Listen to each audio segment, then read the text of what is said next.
மக்களுக்காக நரேந்திர மோடி தலைவரை ஏற்றுக்கொண்டாங்க. நம்முடைய மாநில துணைத் தலைவர் மரியாதைக்கு அண்ணாமலை அவர்களை பேசுமாறு அழைக்கின்றேன்.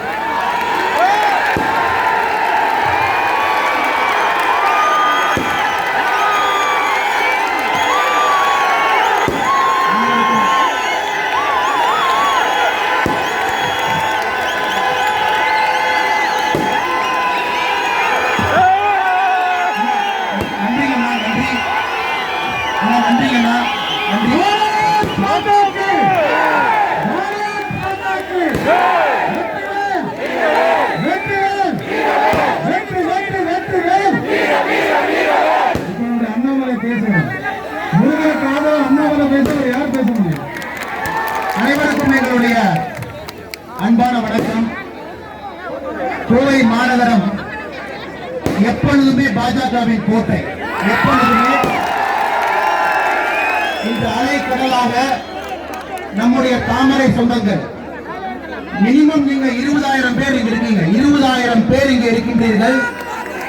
இதுவரை நம்முடைய வெற்றிவேல் யாத்திரை 9வது நாளா நீ கோயம்புத்தூர் வந்திருக்கோம். எங்கேயுமே இந்த மாதிரி ஒரு கூட்டத்தை எங்கேயுமே மக்கள் சேர்ந்தது கிடையாது. நம்முடைய தலைவர் வெற்றிவேல் யாத்திரையின் நாயகன் முருகன் அவர்கள் வந்து இந்த யாத்திரை எதுக்காக ஆரம்பிச்சாரு நீங்க கேட்கலாம். எல்லா நாளும் கூட காலில செருப்பு போடாம, நேற்று நீங்க பார்த்திருப்பீங்க சென்னை ஏர்போர்ட்ல நம்முடைய அமித்ஷாஜி வரும்போது 2 மணிக்கு அந்த வெயில நடந்து போனார் செருப்பு போடாம. காரணம் என்னவென்றால் முதல் நாளில் வேல் எடுத்தவர் 30 நாளும் அந்த விரதத்தை கடைபிடித்து டிசம்பர் 5ஆம் தேதி திருச்செந்தூரில் இந்த வேலை கொண்டு நான் வைப்பேன் அப்படின்னு ஒரு சபதம் எடுத்து கிளம்பியிருக்கார். எதற்காக இந்த சபதம்? சபதம் எதற்காக எடுத்திருக்கின்றார்? உங்களுக்கு தெரியும், தமிழ்நாட்டில் இருக்கக்கூடிய அரசியல் கட்சிகளுக்கு, குறிப்பாக திராவிட முன்னேற்ற கழகத்துக்கு குளிர் விட்டு போச்சு, பயம் போச்சு. என்ன வேணாலும் பண்ணலாம், என்ன வேணாலும் பேசலாம், யாரும் எங்களை கேள்வி கேட்க மாட்டாங்க அப்படிங்கிற மாதிரி அவங்களுடைய செயல் இருக்குது.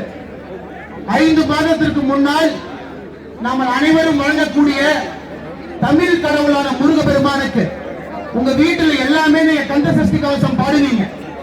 அது மிகவும் அருவருப்பாக ஒரு கருப்பர் கூட்டம் பாட ஆரம்பிச்சது.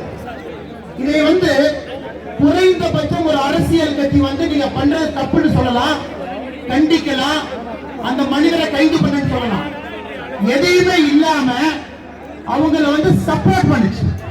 சப்போர்ட் பண்ணி பாஜக முன்னாடி இருந்து அவங்க அரெஸ்ட் பண்ண வைத்ததுக்கு அப்புறம் டிஎம்கே கட்சி அதனுடைய வழக்கறிஞர் பிரிவில் இருக்கக்கூடிய வழக்கறிஞரை அனுப்பி கோர்ட்ல அவங்களுக்காக வாதாடிச்சு. இதை பார்த்துக்கிட்டு எப்படி பாஜக கட்சி சும்மா உட்கார முடியும்? அதற்காக